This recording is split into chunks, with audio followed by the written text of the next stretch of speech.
Hello and welcome back. In this section, you will be learning about cover letters. A cover letter is particularly important when applying for jobs or internships, especially when you're applying for foreign academic internships over email. Remember when we previously told you that your resume is the first impression you make on an employer? We were not being entirely truthful.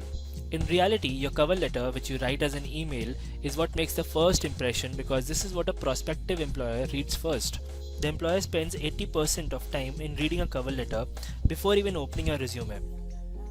In a majority of cases, a resume is never even opened because the cover letter was not good or impressive, and it gave no reason for an employer to believe that it was worth his effort and time to download, open, and read that candidate's resume.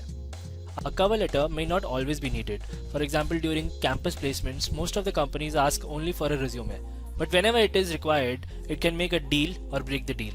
The next question that comes to mind is, what exactly is a cover letter and how does it make the deal or break the deal?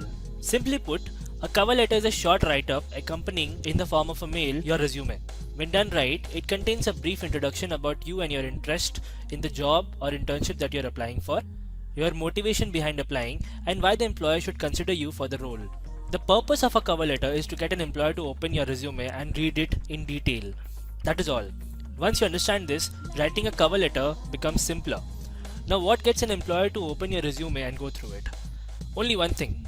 After reading your cover letter, he should feel that you might be a relevant candidate worth consideration. How to write a cover letter which makes an employer or a professor feel that way is what you learn in this module. You would also write a cover letter from scratch. For the purpose of this module, we would be focusing only on email cover letters as that is the most common scenario, though the same principles are also applicable for any other form as well.